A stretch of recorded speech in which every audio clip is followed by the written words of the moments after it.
নজরুল ইউনিয়নের সদস্য সচিব কামরুল পাঠান। আমি প্রথমে বলতে চাই,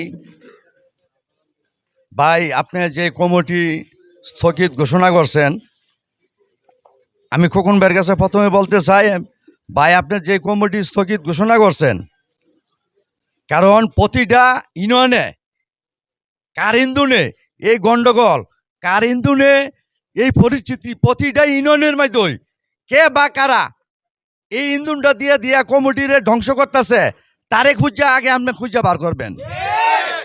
কার সহায়তায়, কে এটার মদতদাতা।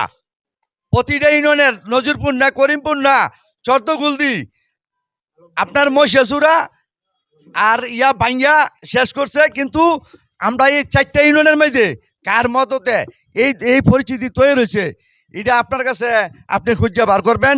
আর ভাই আপনার কাছে আমি মাহফুজ ভাইয়ের কাছে 12 তারিখে আসছিল, তখন আমি বলছিলাম যে মাহফুজ ভাই আপনি আমাদের ইউনিয়নের ভিতরে এই একটু বাইরে বলেন, এই দৃষ্টি আকর্ষণ করতো যারা আওয়ামী লীগের নিচে তাইকা বা কাপড়ের নিচে তাইকা যারা নি আগে ব্যবসা বাণিজ্য করছে, সব কিছু বাস্তবায়ন করছে, তারা কিন্তু এখনো আবার আওয়ামী লীগেরই হেরা পুনর্বাসন করতে চাইতেছে।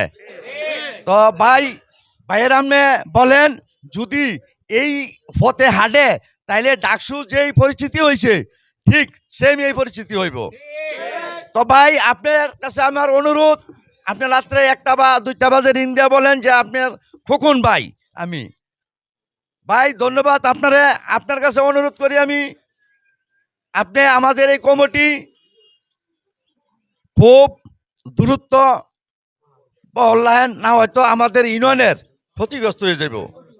আমাদের ইউনিয়নে পরিস্থিতি যেই পর্যায়ে গেছে এই পর্যায়ে সফল হইব না, কারণ যে মিষ্টি খাইছে আওয়ামী লীগের লোকেরা, আওয়ামী লীগের অভিষেক বৈশা সারা মিষ্টি খায় আস্তে জিগার মারে। আর না আপনি দেখেন, আপনি যাচাই বাছাই করেন, যাচাই বাছাই করে দেখেন, যদি আমার কথা মিথ্যা হয় তাইলে আমি কোনোদিন। ধন্যবাদ ভাই। এক ভাইয়ে আরেক ভাইয়েরে কিন্তু ধ্বংস করতে পারে না। তারা যদি আমার দলের হইতো, আমার হিতাকাঙ্ক্ষী হইতো, তাইলে আজকে আমার দায়িত্ব সরে গেলে তো আমি কি বিএনপি করবো না? আমি তো আওয়ামী লীগে যাবো না, জামাতে যাবো না। তাইলে আমাদের বিরুদ্ধে এরা কি করে মিষ্টি খায়? আপনার কাছে আমার এই প্রশ্নটা রইল। আর কি প্রশ্ন করবেন বলে?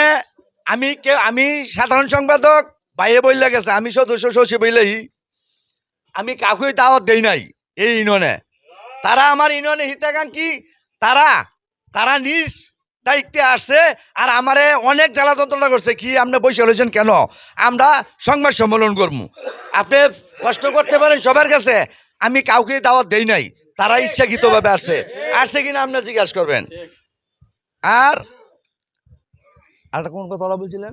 আমাদের এই কমিটি যদি পূর্ণবহল না রাখে তাহলে ডাকসু যেই ক্ষতি হয়েছে তার চেয়ে ভয় ভয় রূপ ধরবো এখানে। আর আমাদের যেই নেতারা আমাদের এলাকায় যে ঘুরতেছে, তারা কেন্দ্র জীবনে যাইতে পারে নাই, আজীবন যাওয়ারও সম্ভব না। যেই নেতারা ইন্দুনে উনি এই আমাদের এই কমিটি স্থগিত করছে, তারা কোনোদিন ক্ষমতায় যায় নাই। আমি যদি কোনো পদও না থাকতাম আগে, তাইলেও আমি থাকতাম, কেন্দ্রে থাকতাম, তারা কখনো থাকে নাই।